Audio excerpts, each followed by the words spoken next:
Oke, Assalamualaikum warahmatullahi wabarakatuh.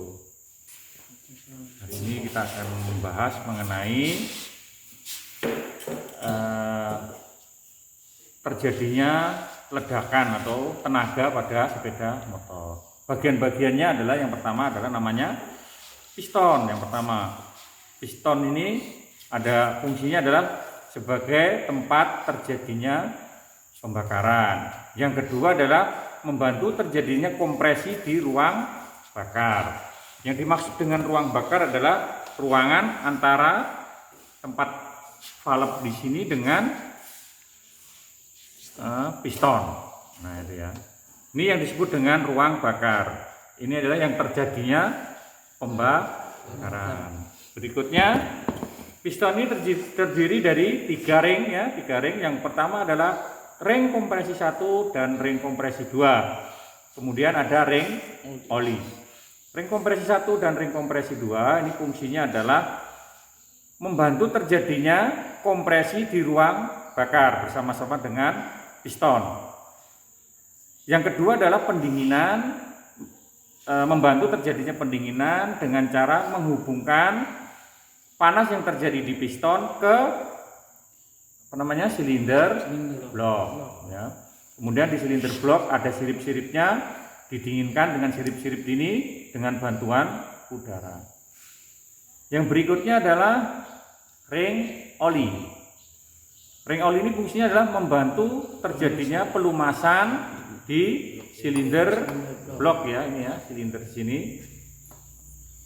Yang kedua adalah menghapus sisa-sisa oli yang ada di silinder blok. Jadi setelah dilumasi, dihapus, turunnya dihapus, dilumasi lagi, dihapus lagi, seperti itu. Bila terjadi kerusakan, oli akan menerobos masuk ke ruang bakar, akan terjadi asap putih di sisa pembakarannya. Kemudian yang berikutnya adalah pen piston yang di sini ya, pen piston.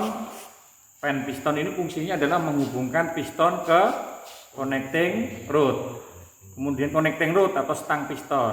Stang piston atau connecting rod ini berfungsi untuk yang pertama menghubungkan piston ke crankshaft atau askrek. Yang kedua adalah fungsinya adalah meneruskan gerakan naik turun piston ke crankshaft. Ya. Yang berikutnya crankshaft atau askrek. Fungsinya adalah merubah gerak naik turun piston ya menjadi gerakan berputar atau disebut dengan reciprocating.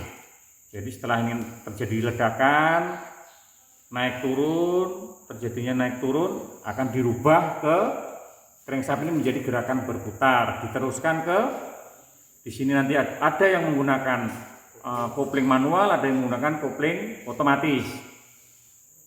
Dan dihubungkan lagi ke transmisi. Kemudian lanjut lagi ke rantai kamprat, camshaft atau rantai kamprat. Ini fungsinya adalah menghubungkan crankshaft ke noken as atau camshaft yang disesuaikan dengan timing atau titik pengapian dari sepeda motor tersebut. Yang ini adalah namanya silinder blok ya, yang di sini ini yang disebut silindernya berbentuk lubang ya, silinder ini fungsinya adalah sebagai jalur naik turunnya piston, sebagai jalur ya naik turunan piston. Kemudian ada sirip-sirip, ini fungsinya sebagai pendingin ya dengan bantuan udara.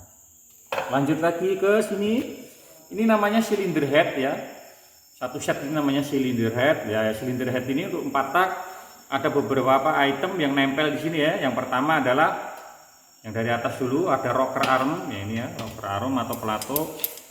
Fungsinya dia adalah menekan valve atau klep yang disesuaikan dengan timingnya, yang mengatur adalah nanti camshaftnya.